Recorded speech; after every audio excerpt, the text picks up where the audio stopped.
Doctor Baba Saheb Ambedkar open university.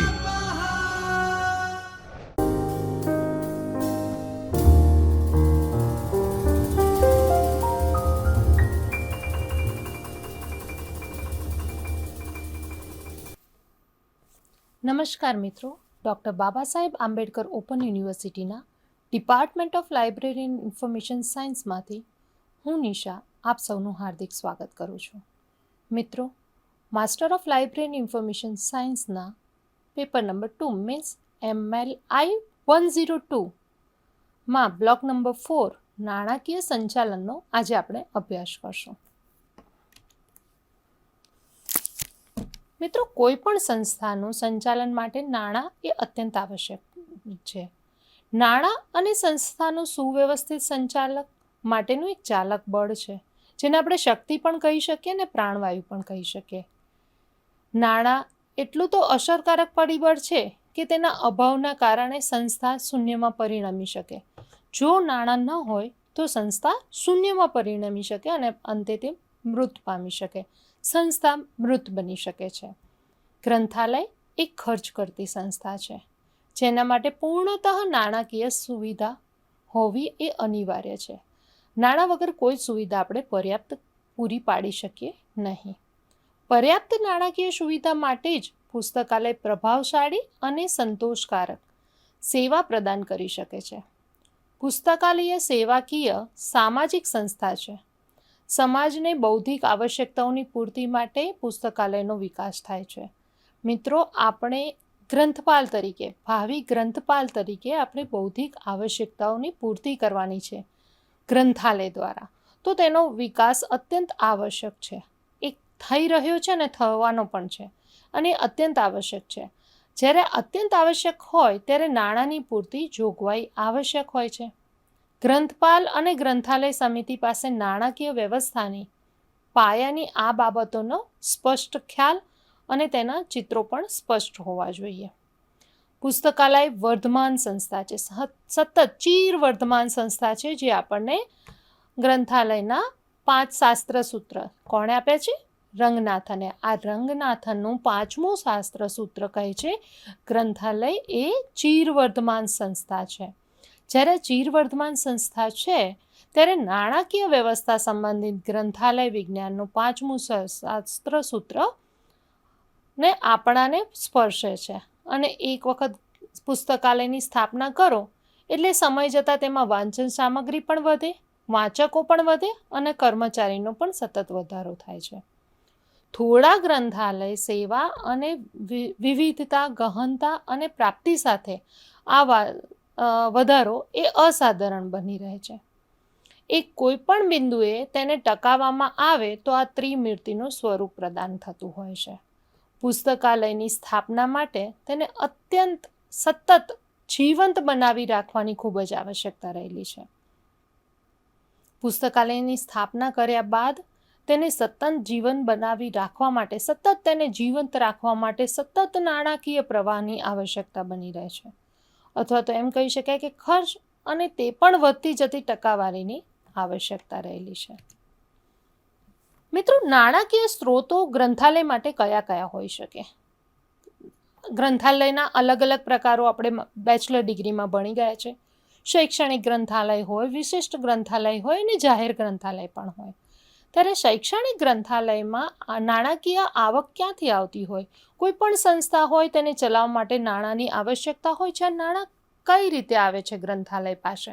તેનો આ chart છે, જેમાં શૈક્ષણિક ગ્રંથાલયની આપણે વાત કરશું, જેમાં વિશ્વવિદ્યાલય અથવા તો મહાશાળા, હાયર સેકન્ડરી સ્કૂલ્સને ઇન્વોલ્વ કરી શકાય. આ વિશ્વવિદ્યાલય પાસે અથવા તો શાળાઓ પાસે પૈસા ક્યાંથી આવશે? તો કે છે યુજીસીનું અનુદાન. યુનિવર્સિટી ગ્રાન્ટ કમિશન એને અનુદાન આપતી હોય છે. સરકારી અનુદાનો મળતા હોય છે. જ્યારે સ્કૂલ્સ લેવલ પર વાત થતી હોય ત્યારે સરકારી અનુદાનો મળતા હોય છે. અને વિદ્યાર્થીની ફી પણ લેતા હોઈએ છીએ. જ્યારે FYમાં એડમિશન લે છે ત્યારે લાઇબ્રેરી ફીસ કરીને બાળકો પાસેથી ફીસ લેવામાં આવતી હોય છે. અને અલગ અલગ ફી અથવા તો દંડનો પણ સમાવેશ થાય. માનો કે લેટ રિટર્ન કરનારા બુક બુક રિટર્ન કરવામાં આવે, લેટ રિટર્ન કરવામાં આવે તો પર દિવસ પર આર પણ બુકનો દંડ લાગતો હોય છે. તો આ દંડમાંથી જે પૈસા ઉદ્ભવે છે એ પણ એક નાણાકીય સ્ત્રોતને આપણે ગણાવી શકીએ. પ્રકાશકનું વેચાણ. ગ્રંથાલય પોતે પ્રકાશિત કરેલા પુસ્તકોનું જો વેચાણ કરે તો તેમાંથી પણ એને નાણાંનો ઉદ્ભવ થાય છે.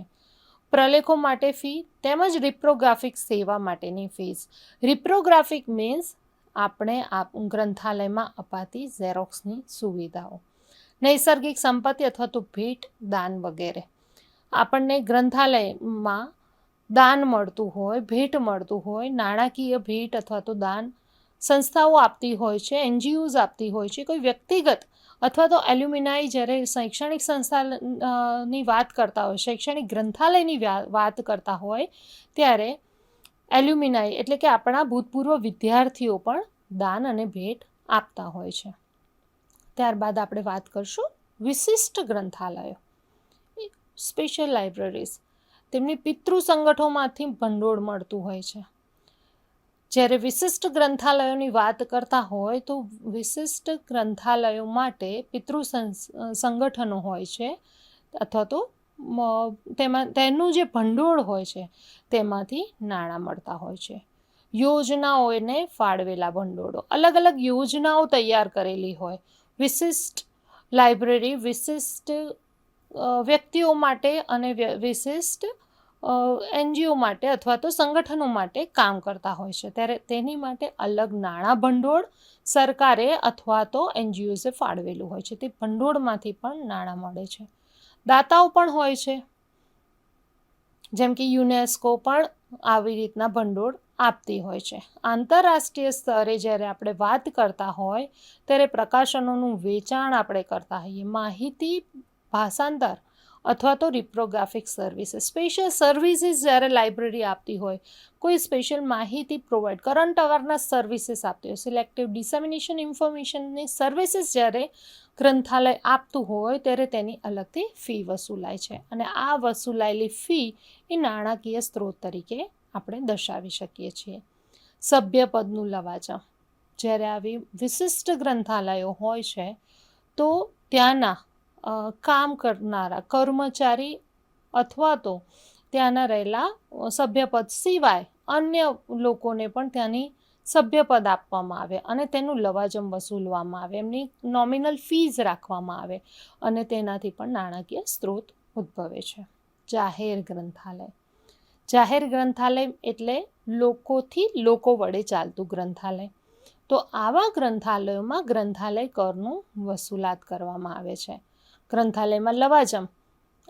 અનેક એવા લોકો છે, પબ્લિકલી જ્યારે પબ્લિક માટે ઓપન થતું આ લાઇબ્રેરીઝ છે તો આવી લાઇબ્રેરીઝ માટે જ્યારે સભ્યપદ લઈએ ત્યારે અમુક લવાજમ ભરવાનું હોય છે અને તે તેનો નાણાકીય સ્ત્રોત બને છે. સરકારી અનુદાન તેમજ ખાનગી કે જાહેર નૈસર્ગિક સંપત્તિ અને પરચુરણ સ્ત્રોતો પણ હોઈ શકે છે. ત્યારબાદ હવે આપણે જોઈશું અંદાજપત્ર.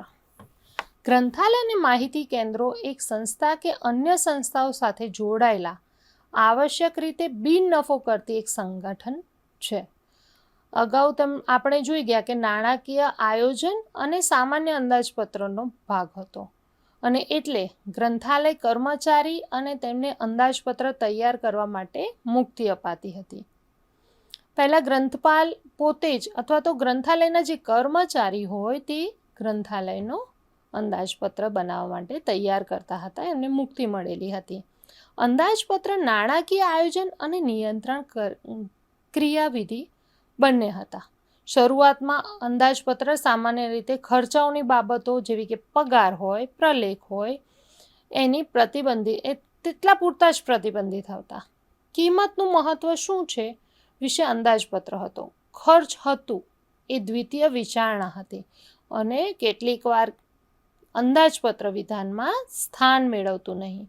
આવા ગ્રંથાલય આવક ન કરતું એકમ લેવામાં આવે છે ત્યારે આપણે સખત ફટકો પડ્યો આપણને, એટલે કે આપણે પણ ભાવિ ગ્રંથપાલ છીએ, એટલે આપણે ત્યાં આગળ ઊભા રહ્યા છે, ગ્રંથપાલ તરીકે ઊભા રહ્યા છે, અને આપણી જાતને ગ્રંથપાલ તરીકે વિચારીએ ત્યારે આપણે પોતાની જાતે જ આપણે એવું વર્ડ આપણે યુઝ કરવા માંડીએ છીએ, અને ગ્રંથપાલને આવો ફટકો પડ્યો. તેના ખર્ચ ઘટાડવામાં આવ્યા. હવે ગ્રંથપાલે પોતાની સત્યતા પુરવાર કરવા માટે એના પર દબાણ આવ્યું, અને ગ્રંથાલયને તેમને પ્રવૃત્તિ, કાર્યક્રમો અને સેવાઓના આયોજન માટે સતત નાણાંની જરૂરિયાત હોય, પરંતુ તેના પ્રકાર પર આધાર રાખી અને નાણાંના સ્ત્રોત વિવિધ હોય છે. જેમ કે શૈક્ષણિક ગ્રંથાલયનો આગળ મેં બતાવ્યું તેવી જ રીતે યુજીસી અનુસરણ કે પછી સરકારી અનુદાન મળતું હોય, એમાં રિકરિંગ અને નોન રિકરિંગ અથવા તો એડહોક ગ્રાન્ટ મળતી હોય. રિકરિંગ એટલે કે સતત આવતા ખર્ચા, નોન રિકરિંગ ગ્રાન્ટ, તેમજ એડહોક એટલે કે ક્યારેક સ્પેશિયલ સર્વિસ આપવાની થાય અથવા તો સ્પેશિયલ જરૂરિયાત ઉદ્ભવે ત્યારે આવા અનુદાનની જરૂરિયાત હોય છે, અને આમ 3 પ્રકારની ગ્રાન્ટ મળતી હોય છે. વિદ્યાર્થીઓની ફીસ પણ લેવામાં આવે અને ગ્રંથાલય ભંડોળ ઉદ્ભવે છે. વિશિષ્ટ ગ્રંથાલયમાં સિસ્ટર કન્સલ્ટ ઓર્ગેનાઇઝેશનમાંથી યોજનામાં ફાળવેલા ભંડોળમાંથી, જેમ કે યુનેસ્કો જેવી દાતા સંસ્થા હોય તો આંતરરાષ્ટ્રીય ક્ષેત્રે આપણે પ્રકાશની વિચારણા કરીએ અથવા તો ભાષાંતરનો પ્રોગ્રામ હોય ત્યારે તેમાંથી જે ફીસ વસૂલવામાં આવે ત્યારે સભ્યપદ કરવાનું હોય, સભ્યપદ લઈએ ત્યારે આવું ભંડોળ ઊભું થાય છે. જ્યારે જાહેર ગ્રંથાલયમાં ગ્રંથાલય કર અથવા તો ગ્રંથાલય લવાજમ, સરકારી અનુદાન અથવા તો નૈસર્ગિક સંપત્તિમાંથી ભંડોળ ઉદ્ભવતું હોય છે. હવે આપણે જોઈશું અંદાજપત્રની પરિભાષા. અંદાજપત્રમાં જ પરિભાષા સમાયેલી છે. અંદાજિત મહેસૂલ અથવા તો અંદાજિત મહેસૂલ અને ખર્ચમાં આપેલ સમયગાળા માટેનું નાણાકીય વિધાન છે. અંદાજપત્ર શું છે? તો કહેવાય કે મહેસૂલ અને ખર્ચામાં આપેલ સમયગાળા માટેનું એક નાણાકીય વિધાન છે. તેમજ અંદાજપત્ર એ માત્ર નાણાકીય આયોજન નથી, પણ આગાહી, માર્ગદર્શન, ક્રિયાઓના ખર્ચનો તે સારાંશ છે. તેમાં ફક્ત નાણાકીય આયોજન નથી દર્શાવવાનું, તેમાં આગાહી, માર્ગદર્શન, આગળનું માર્ગદર્શન આપણે પૂરું પાડવાનું છે. કેવી પ્રકારની ક્રિયા કરશું અને તેનો શું ખર્ચ હશે તેનો સારાંશ છે. તે એક ઐતિહાસિક નોંધ છે તથા તે ભાવિ નીતિની રચના માટેનો આધાર માનવામાં આવે છે.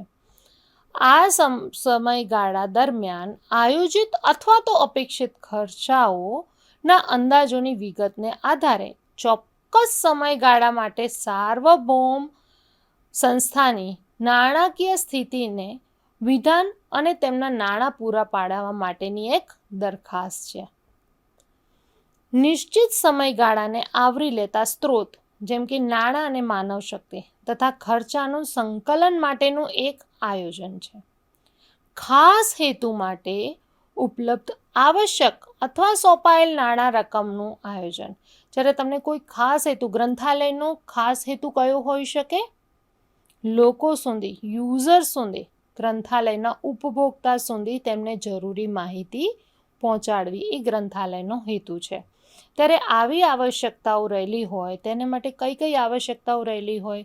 ગ્રંથાલયની વ્યવસ્થા જાળવવાની, ગ્રંથાલયમાં પ્રલેખો પૂરા પાડવાની અથવા તો માહિતી પહોંચાડવા માટેની ટેકનોલોજી અથવા તો ફર્નિચરની જરૂરિયાત હોય.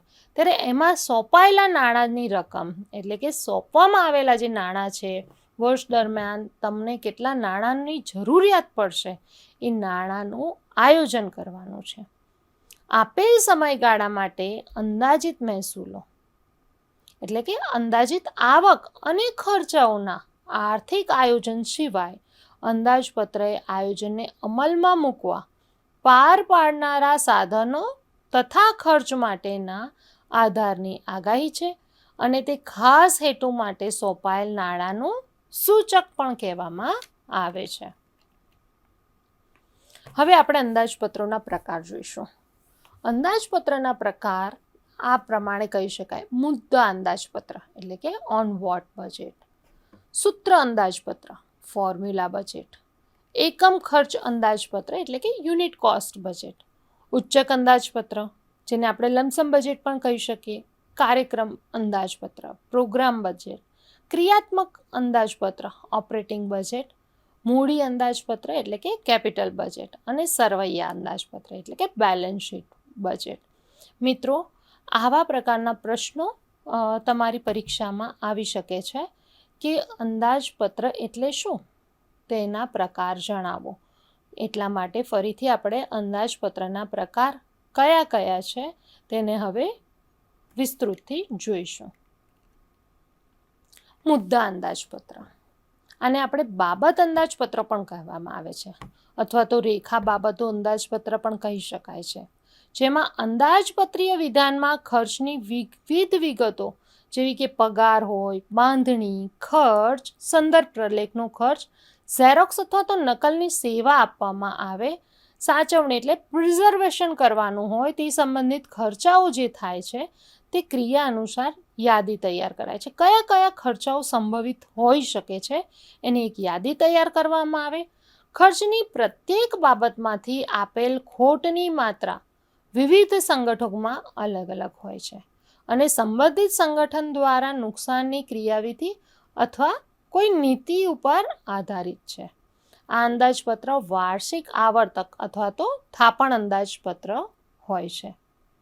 સૂત્ર અંદાજપત્ર, અંદાજપત્રોનો બીજો પ્રકાર છે સૂત્ર અંદાજપત્ર. અહીં સ્ત્રોતની ફાળવણી બે કે વધારે ચલિતો વચ્ચે કેટલાક જાણીતા કે ધારેલા સંબંધો કે જેઓએ અપાતી સેવાઓને સંબંધ યથાર્થ યોગ્ય હોય તેના ઉપર આધારિત હોય છે.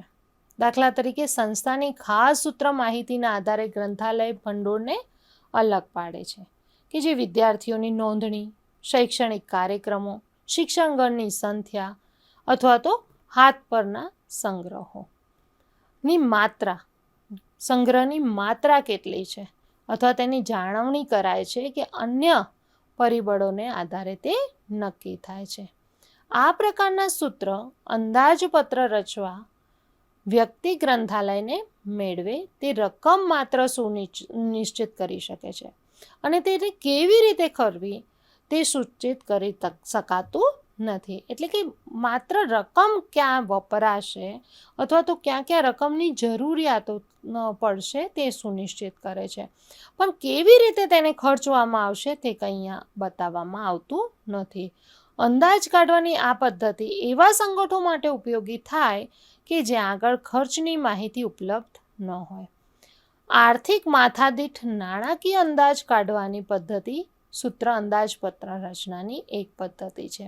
માથાદીઠ નાણાકીય અંદાજ આપણે જ્યારે કાઢતા હોય ત્યારે તેને આપણે સૂત્ર અંદાજપત્ર કહી શકીએ છીએ. એકમ ખર્ચ અંદાજપત્ર, તેને કામગીરી અંદાજપત્ર પણ કહેવામાં આવે છે અને તે ધારી કે એકમ શું કરે છે અને તે સેવાઓ કેટલા જથ્થાનો દરખાસ્ત કરે છે અથવા કાર્ય બજારમાં જરૂરી છે તેના પર આધાર રાખે છે. અહીં પ્રત્યેક કાર્ય અથવા પ્રવૃત્તિની બાબત માટે એકમ ખર્ચની ગણતરી કરવામાં આવે છે. પછી અંદાજપત્રની પ્રવૃત્તિને કદ અને તેના સંબંધિત એકત્રિત થયેલા ખર્ચાઓ દ્વારા ગુણને તે દ્વારા સરળતાથી કરી શકાય છે. ઉચ્ચક અંદાજપત્ર, આ પ્રકારના અંદાજપત્રમાં સંસ્થાના એક હથ્થું હોય છે. અમુક રકમ સંસ્થાને પૂરી પાડવામાં આવે, ફાળવવામાં આવે અને તક અથવા તો પ્રાસ અથવા કાર્ય પર આધારિત હોતી નથી. તે સંબંધિત વ્યવસ્થાપક મંડળને ધૂમ અને તરંગ પર જ આધાર હોય છે. પ્રોગ્રામ બજેટ એટલે કે કાર્યક્રમ અંદાજપત્ર, આ પ્રકારના અંદાજપત્રમાં સૂચિત ખર્ચાઓનો હાથ પર લેવાના કાર્યો દ્વારા વર્ગીકરણ કરવામાં આવે છે. કયા હેતુ પરત્વે અંદાજપત્ર છે તેને વ્યવસ્થાપક મંડળને ફાળવેલા નાણાં કેવી રીતે ખર્ચાય છે તે સૂચવે છે. આ ફાયદાકારક છે કે તે એક રીતે કે વ્યવસ્થાપક મંડળ પોતાને જાતે ગ્રંથાલય સંચાલનમાં અંદાજપત્રીય કાપની અસર હોય તે જોઈ શકે છે.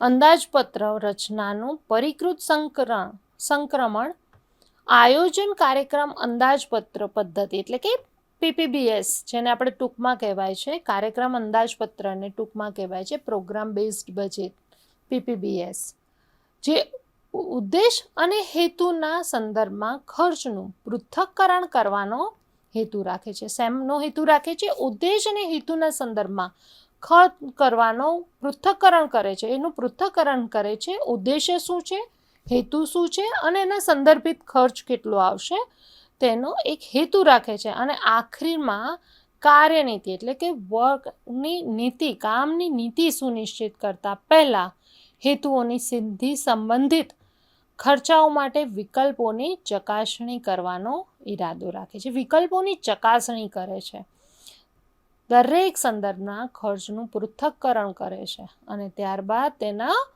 વિકલ્પોની ચકાસણી કરે છે.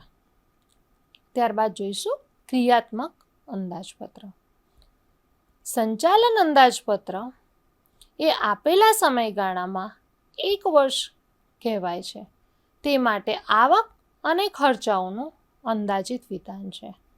આ ગ્રંથાલયના વાર્ષિક ખર્ચ અને દર્શાવે છે અને તે પગારો, પ્રયોગોના અને અન્ય ખર્ચાઓ જેવા કે બાંધણી અથવા તો છાપકામ વગેરે સંદર્ભમાં ખર્ચાનો પણ અહીં આગળ સમાવેશ થાય છે.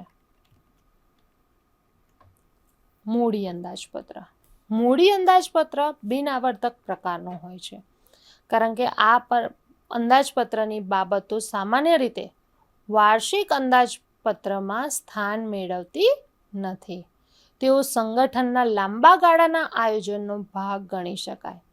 આ હેઠળ સમાવિષ્ટ બાબતો મકાન અથવા તો રાચરચેલું એટલે કે ફર્નિચર, બિલ્ડિંગ, ફર્નિચર અને ઇક્વિપમેન્ટ, સાધનો જેને માલ મિલકત આપણે ગણી શકાય, તેના સંદર્ભમાં જે ખર્ચાઓ છે, જો કે પુસ્તકના સામાયિકો અને અન્ય પ્રકાશનોને મિલકત ગણી શકાય, તેમ છતાં તેને મૂડી અંદાજપત્રની હેઠળ આપણે સમાવતા નથી. તેના પર થતો ખર્ચ આવર્તક પ્રકારનો હોય છે. મૂડી અંદાજપત્ર મિત્રો અહીંયા 2 વસ્તુ કહી છે. પુસ્તક, સામાયિક અને અન્ય પ્રકાશનોને અહીંયા મિલકત ગણવામાં આવતી નથી. મિલકત છે ખરી, પરંતુ અહીંયા મિલકત ગણવામાં આવતી નથી. શેમાં? મૂડી અંદાજપત્રમાં. જ્યારે મકાન, રાચરચીલું અને સાધનો તેને માલ મિલકત ગણી અને મૂડી અંદાજપત્રમાં મૂકવામાં આવે છે અને તેના બિનઆવર્તક પ્રકારની જે મૂડી છે તેનો અંદાજ તૈયાર કરવામાં આવે છે. હવે જોઈશું સરવૈયા અંદાજપત્ર. આ અંદાજપત્રમાં ખર્ચની રકમને લગતી માહિતી આપવામાં આવે છે અને તેને નિર્દિષ્ટ તારીખે વિશિષ્ટ લક્ષ્ય સિદ્ધિ કરવા માટે ઉપયોગ માટે હજી પણ ઉપલબ્ધ રકમની માહિતી આપે છે. બીજા શબ્દોમાં આપણે કહી શકાય કે અંદાજપત્ર મૂડી અને ક્રિયાત્મક અંદાજપત્રોનો વ્યવસ્થાપન મદદના સાધનો તરીકે આપણને સેવા આપે છે. ખર્ચની કક્ષાઓ. કયા કયા પ્રકારના ખર્ચ હોઈ શકે છે? મિત્રો અહીંયા બાબતો બતાવી છે. ત્યારબાદ શરૂઆતનો ખર્ચ, વાર્ષિક ખર્ચ અને ભાવિમાં જરૂરિયાતો ઉદ્ભવી શકે છે તેના માટેનો ખર્ચ. આ ખર્ચની કક્ષાઓને અહીંયા દર્શાવવામાં આવી છે. સુવિધાઓ બાબતમાં પહેલું છે સુવિધાઓ. તો શરૂઆતમાં સુવિધાઓનો કેવા પ્રકારનો ખર્ચ હોય? ભૌતિક સ્થળની તૈયારી, પુનઃ બાંધકામ, વિભાગો, વાયરિંગ, વીજળી અથવા તો સુશોભન. જ્યારે આપણે ગ્રંથાલય બનાવવા જઈ રહ્યા હોય ત્યારે શરૂઆતમાં સુવિધાઓ માટે જે ખર્ચ ઉદ્ભવે છે તેની અહીંયા આગળ બાબત નોંધવામાં આવે છે. ભૌતિક સ્થળની તૈયારી, આપણે જ્યાં આગળ ગ્રંથાલય ઊભું કરવાનું છે તેનું બાંધકામ અથવા તો પુનઃ બાંધકામ. ક્યારેક એવું હોઈ શકે કે જૂની બિલ્ડિંગ મળેલી હોય અને તેમાં આપણે પુનઃ બાંધકામ કરવાની જરૂર પડે અને લાઇબ્રેરી તરીકેને ઊભી કરવાની હોય અથવા તો નવેસરથી આપણે બિલ્ડિંગ ઊભી કરવાની હોય. એમાં અલગ અલગ વિભાગો બનાવવાના હોય અથવા તો જ્યારે ગ્રંથાલયની વાત આવે ત્યારે તેમાં વાયરિંગ, વીજળીની સુવિધા પૂરી પાડવાની હોય અથવા તો સુશોભન કરવાનું હોય, તે આપણો શરૂઆતનો ખર્ચ છે. બાબત 1 એટલે કે સુવિધાઓમાં વાર્ષિક સંચાલન અંદાજપત્ર જરૂર પ્રમાણે મરામત. માનો કે આપણી પાસે બિલ્ડિંગ છે. આ બિલ્ડિંગ શરૂઆતમાં આપણે એની ખર્ચો કર્યો છે, પરંતુ મેન્ટેનન્સ દરેક વસ્તુ માંગે, ત્યારે ભૌતિક સ્થળની તૈયારી આપણે કરી લીધી છે, પરંતુ વાર્ષિક ખર્ચ તો તેમાં આવી શકે. ક્યારેક વીજળી લગતા પ્રોબ્લેમ્સ ક્રિએટ થાય, ક્યારેક કાર્પેન્ટરને લગતા પ્રોબ્લેમ્સ ક્રિએટ થાય. આ પ્રોબ્લેમના સોલ્યુશન માટે વાર્ષિક સંચાલન અંદાજપત્ર પણ તૈયાર કરવું પડે. ભાવિની જરૂરિયાતો, વિસ્તરણ અથવા તો જલ સુવિધાઓ. ગ્રંથાલય ચીરવર્તમાન સંસ્થા છે. હવે અહીંયા પુસ્તકો પણ વધવાના છે, વાંચકો અથવા તો આપણા યુઝર્સ વધવાના છે અને કર્મચારી પણ વધવાના છે. ત્યારે ભાવિની જરૂરિયાતો વિસ્તૃત કરવાની જરૂરિયાત અહીં આગળ ઊભી થઈ શકે છે. સાધનો પૂરા પાડવા. બાબત નંબર 2માં છે સાધનો પૂરા પાડવા. શરૂઆતમાં સાધનોની ખરીદી પૂરી પાડવાની હોય છે. ગ્રંથાલય માટે ઇસ્યુ રિટર્ન ડેસ્ક લેવું પડે કે પછી પુસ્તકો માટેના ઘોડા, ટ્રોલી લેવી પડે. આ બધા વસ્તુઓ શરૂઆતના ખર્ચાઓ છે, પરંતુ વાર્ષિક સંચાલનમાં આપણે એનું સમારકામ એટલે કે ક્યારેક આ વસ્તુની તૂટફૂટ થાય અથવા તો ફેરબદલ કરવાની જરૂરિયાત ઉદ્ભવે ત્યારે એનું વાર્ષિક સંચાલન જરૂરી થાય છે. ભાવિમાં સંવર્ધનના સાધનો અથવા તો નવી જગ્યા માટેની પૂર્તિ માટેના સાધનો પૂરા પાડવા જરૂરી બને છે. પગારો અને વેતનો. પરામર્શકો અથવા તો પ્રારંભિક જરૂરિયાત. જ્યારે આપણે નવી ગ્રંથાલયની બિલ્ડિંગ શરૂ કરતા હોય, નવી ગ્રંથાલય તૈયાર કરતા હોય, ત્યારે પરામર્શકોની આપણે જરૂરિયાત ઉદ્ભવે છે. એન્જિનિયર્સ, કાર્પેન્ટર અથવા તો જે ભાવિ ગ્રંથપાલ છે એની માટે જ્યારે ગ્રંથાલય તૈયાર થઈ રહ્યું છે ત્યારે જે આ ફિલ્ડમાં પહેલેથી કામ કરી રહ્યા છે તેમના અનુભવો અને તેમના અનુભવોના આધારે જ્યારે આપણે શરૂઆત કરવાની હોય ત્યારે આવા પરામર્શકોનો આપણે અભિપ્રાય લેતા હોઈએ છીએ. તો તેમના પગાર અને વેતનની જરૂરિયાત ઉદ્ભવે છે. વાર્ષિક સંચાલનમાં બિન વ્યાવસાયિક કારકુની સેવાશ્રમ અથવા તો વ્યાવસાયિક અને બિન વ્યાવસાયિક બંને કારકુની સેવાશ્રમની જરૂરિયાત ઉદ્ભવે છે. ભાવિ જરૂરિયાતમાં સામાયિક વધારાનું વિસ્તરણ. ચોથી બાબત છે પ્રલેખોનો સંગ્રહ. પાયાગત પ્રલેખોની ખરીદી, સામાયિક અને દ્વિતીય કક્ષાના પ્રકાશનો. વાર્ષિક સંચાલન અંદાજપત્રમાં વાર્ષિક લવાજમો આવી શકે, પ્રલેખોના સંગ્રહમાં ઉમેરણ થાય અથવા તો નવી સેવાઓ જ્યારે આપવાની થાય તે વાર્ષિક સંચાલન અંદાજપત્રમાં ખર્ચની કક્ષામાં આપણે સમાવી શકીએ છીએ. નવા ક્ષેત્રના સંગ્રહોનું વિસ્તરણ કરીએ, તેને ભાવિ જરૂરિયાતમાં મૂકવામાં આવે છે. સામગ્રી અને પુરવઠો.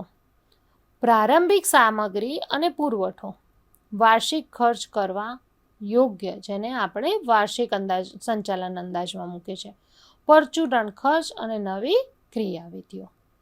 પરચુરણમાં પરામર્શકોનું આયોજન દરમિયાન પ્રવાસ અને પ્રારંભ. જ્યારે નવી શરૂઆત થઈ રહી હોય ગ્રંથાલયની ત્યારે પરામર્શકોને આયોજન માટે જ્યારે આપણે ઇન્વાઇટ કરીએ છીએ ત્યારે તેમનો પ્રવાસ માટેનો જે ખર્ચ ઉદ્ભવે છે અથવા તો તેનું આયોજન કરીએ ત્યારે એમને જે આપવાની થતી ફીઝ, વેતન, તેની અહીં આગળ સમાવેશ થાય છે. વાર્ષિક સંચાલન અંદાજપત્રમાં પરચુરણ ખર્ચ આપણે પ્રવૃત્તિઓનું મૂલ્યાંકન અથવા તો શિક્ષણ સેવા અથવા પ્રવાસ માટે આવી શકે છે. ખર્ચાઓ કયા પ્રકારના હોય, કયા ખર્ચાઓ હોઈ શકે? તો ખર્ચાઓના મુખ્ય આપણે 4 પ્રકાર અહીંયા ભણીશું, જેમાં સ્થિર ખર્ચાઓ, ચલિત ખર્ચાઓ, પ્રત્યક્ષ ખર્ચાઓ અને સંલગ્ન ખર્ચાઓ. સ્થિર ખર્ચાઓ જેની ઉત્પાદન કદ અથવા તો કાર્યના નાના ફેરફાર સાથે ફેરફાર પામતા નથી, જેમ કે પગારપત્રક. ખર્ચાઓનું ઉત્પાદન કાર્ય વધે, કદ વધે, પરંતુ તેમાં ફેરફાર થતો નથી, એ સ્થિર ખર્ચો છે. ચલિત ખર્ચાઓ જેમ કે ઉત્પાદનના કર અને કાર્યોમાં સાથે સાથે તે પણ ફેરફાર પામે છે, જેમ કે વાર્ષિક લવાજમ. દર વર્ષે એક જ ચિત્રલેખાને આપણે માની લઈએ અથવા સફારી આપણે કે કોમ્પિટિટિવ સક્સેસ રિવ્યૂઝ જ્યારે લાઇબ્રેરીમાં લેતા હોય ત્યારે દરેક વર્ષે તેનો ભાવમાં ફેરબદલ થવાનો છે, તેને આપણે ચલિત ખર્ચામાં મૂકી શકીએ. પ્રત્યક્ષ ખર્ચાઓ. ગ્રંથાલયની સેવાઓની પ્રવૃત્તિમાં સમાવિષ્ટ વ્યાવસાયિક અને બિન વ્યાવસાયિક એમ બંને સંપૂર્ણ રીતે કર્મચારી ગણના ખર્ચાઓને પ્રત્યક્ષ ખર્ચાઓ તરીકે આપણે મૂકી શકીએ છીએ. સંલગ્ન ખર્ચાઓ, એને ક્રિયાત્મક ખર્ચાઓ પણ કહી શકાય. આવા ખર્ચાઓને તબદીલ કરાય છે. દાખલા તરીકે ટકાવારી કે જે ક્રિયાત્મક પ્રવૃત્તિઓના પ્રત્યક્ષ ખર્ચ વધતા ટકાવારી કે સામગ્રી કે સેવાઓના ખર્ચાઓમાં ચલ છે, તેને સંલગ્ન ખર્ચાઓ તરીકે યોગ્ય સેવાઓ પરત્વે બદલી શકાય. ગ્રંથાલયમાં ખર્ચાઓ કઈ રીતના હોય? તો અંદાજપત્ર રચવાની હોય ત્યારે ખર્ચ પૃથ્થકરણ હેતુપૂર્ણ ખર્ચાના મૂલ્યાંકન પર આધારિત હોય છે. તેના 2 કક્ષાની મૂડી અને ચાલુ અથવા તો આવર્તકમાં વર્ગીકૃત કરાય છે. મૂડી ખર્ચ જેમ કે સ્થાન, મકાન, સાધન, રાચરચીલું, સામગ્રીની કાયમી સંગ્રહ માટેના વાહનો, કાયમી સંગ્રહ માટેની સવલતો અથવા તો વાહનો, આ બધા મૂડીને મૂડી ખર્ચ કહેવામાં આવે છે.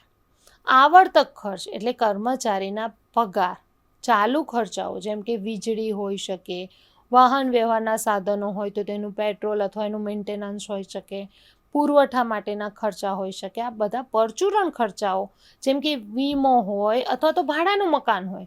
ક્યારેક લાઇબ્રેરી ભાડાના મકાનમાં ચાલતી હોય તો તે મકાનના ભાડાને પણ આવર્તક ખર્ચ આપણે ગણી શકીએ છીએ. ખર્ચને 3 કક્ષા પર તપાસી શકાય. તો પ્રારંભિક ખર્ચ, આ વાર્ષિક ખર્ચ અને ભાવિની જરૂરિયાતો, જે આપણે આગળ ભણી ગયા. નાણાકીય સ્ત્રોતની જ્યારે આપણે સંબંધમાં વાત કરતા હોય ત્યારે નીચેના પ્રશ્નોનો જો ઉત્તર મેળવવામાં આવે તો નાણાકીય સ્ત્રોતના સંબંધનો ઉત્તર આપણને મળી જાય છે. કેવા પ્રકારના પ્રશ્નો આપણી જાતને પૂછવાના હોય ત્યારે આપણને નાણાકીય સ્ત્રોતના સંબંધના પ્રશ્નોનો જવાબ મળે. સંસ્થાની સિદ્ધિઓ અને હેતુઓ કયા છે? સંસ્થાને સિદ્ધિ કઈ મેળવવાની છે, તેના હેતુઓ કયા છે, એનો જો પ્રશ્ન પૂછવામાં આવે. ઉદ્દેશ્ય સિદ્ધ કરવા કઈ પ્રવૃત્તિઓ ફાળો આપે છે, તેના વિકલ્પો કયા છે, આ પ્રવૃત્તિની કામગીરી માટે જરૂરી નિદર્શનો શું છે અને પ્રત્યેક માટે ખર્ચાઓ શું હશે. સ્થાપના પ્રક્રિયાને જાળવણી જેમ કે પ્રારંભિક ખર્ચાઓ હોય, વાર્ષિક પ્રક્રિયાઓના ખર્ચાઓ વગેરે એકંદરે ખર્ચ શું છે. મૂડી કે નાણાં માટેના સ્ત્રોત કયા છે. ભંડાર એકઠું કરવા માટેના સ્ત્રોત માર્ગ કયા છે. શું કોઈ સ્ત્રોત વસૂલાત કાર્યક્રમોનો છે. ભાવિ નાણાકીય આવશ્યકતાઓ આપણી શું હશે. આ પ્રશ્નોના જ્યારે આપણને ઉત્તર મળે ત્યારે આપોઆપ નાણાકીય સ્ત્રોત સાથેના સંબંધનો ઉત્તર મળી જાય છે. પુસ્તકાલયના નાણાકીય વ્યવસ્થાપનના સિદ્ધાંતો. જ્યારે નાણાકીય વ્યવસ્થાપનની પુસ્તકાલયમાં વાત કરતા હોય ત્યારે નાણાકીય વ્યવસ્થાપનના સિદ્ધાંતો શું હોઈ શકે તે અહીંયા દર્શાવવામાં આવ્યું છે. પ્રભાવશાળી નિયંત્રણ. કોઈ પણ નાણાકીય વ્યવસ્થાપન ત્યારે યોગ્ય રીતે કાર્ય કરી શકે જ્યારે તે પ્રભાવશાળી નિયંત્રણ હોય. એટલે કે નિયંત્રણ વિધિ તેની સરળ હોવી જોઈએ, દુરુપયોગ ન થાય અને મર્યાદિત નાણાકીય સુવિધામાંથી વધુમાં વધુ આપણને લાભ મળે તેની માટેની નિયંત્રણની આવશ્યકતા હોય છે. બજેટ હેડમાં વિશેષ કરીને ગ્રંથ પ્રાપ્તિ અને સામાયિકના લવાજમના મૂલ્યાંકન દર 3 મહિને કરતા રહેવું જોઈએ. રિપોર્ટિંગ નિયમિત રીતે ગ્રંથાલય સમિતિ સમક્ષ આપણે મૂકવું જોઈએ જેથી પ્રભાવશાળી નિયંત્રણ થઈ શકે. સરળતા. નાણાકીય વ્યવસ્થાની વિધિમાં સરળ, સ્પષ્ટ અને સુગમ હોવી જોઈએ. અંદાજપત્રોના બજેટ હેડમાં આવક અને ખર્ચ અને સ્પષ્ટતા પણ સામેલ રાખવી જોઈએ. આ વખતની વધઘટના કારણો સ્પષ્ટ જણાવવા જોઈએ. આવક જે થાય છે એનો ખર્ચ જે થાય છે તે એકદમ સ્પષ્ટ દર્શાવવું જોઈએ. આ રીતનું તેને ખર્ચ કરવા માટે આપણે સરળ બનાવી શકીએ છીએ. નિયમિતતા અને દૂરદેશીપણું. દ્વિતીય વ્યવસ્થાપનની વાત જ્યારે કરતા હોઈએ તે જેથી કરીને આપણે નિયમિત રહેવું જોઈએ. નિશ્ચિત સમયમાં શું કરવાનું છે તે પુસ્તકાલય સમયમાં આપણે વખતે દરેક વિભાગ પાસેથી આગામી વર્ષમાં જે ખર્ચ કરવાનો હોય તેની વિગત મેળવી લેવી જોઈએ અને ભાવિ અપેક્ષાઓ તેમની કઈ કઈ છે તે પણ જાણી લેવી જોઈએ. ત્યારબાદ અંદાજપત્ર બનાવવું જોઈએ કે જે કાર્ય જે સમય કરવાનું છે તે સમય જ થાય અને આગ્રહ રાખવાની આવશ્યકતા હોવી જોઈએ. વિશેષ કરીને જ્યારે સામાયિકનું લવાજમ ભરવાનું હોય અને ગ્રંથ પ્રાપ્તિનું વાત હોય ત્યારે સામાયિક લવાજમ નિશ્ચિત સમય મોકલી દેવું જોઈએ. અરે જેથી કરીને કરંટ ઇશ્યુઝ જે છે 12 માસમાં વિભાજિત કરી અને તદ્દન આપણને સતત તેની માટે સજાગ રહી અને નિયમિતતાથી આપણે તેને મેળવવું જોઈએ. આર્થિક સ્થિતિસ્થાપકતા. નાણાકીય વ્યવસ્થામાં સ્થિતિસ્થાપકતા હોવી જોઈએ, જેથી પરિસ્થિતિ અનુસાર અંદાજપત્રમાં પરિવર્તન કરી શકાય. એટલે મહત્ત્વ આપવું ને અનુસાર પ્રાથમિકતા આપણે આપવી જોઈએ. પરિસ્થિતિઓ અનુસાર પ્રાથમિકતા બદલાઈ શકે પણ ખરી. તત્કાલિક પરિસ્થિતિ પણ ક્યારેક ઊભી થાય તો તેમાં આર્થિક સ્થિતિસ્થાપકતા આપણે રાખવી જોઈએ. તેનો દુરુપયોગ ન થાય તે પણ આપણે ધ્યાન રાખવું જોઈએ. ક્યારેક એવું થાય કે આપણે આર્થિક સ્થિતિસ્થાપકતા રાખીએ, ફ્લેક્સિબિલિટી રાખીએ, ત્યારે આપણે તેનો દુરુપયોગ નથી થઈ રહ્યો ને એ પણ જરાક જોઈ લેવું જોઈએ. નવા વિષય સાથે ગ્રંથાલય વિજ્ઞાનના માહિતી સંચાલન માટે આપણે ફરીથી મળીશું. परमं तपः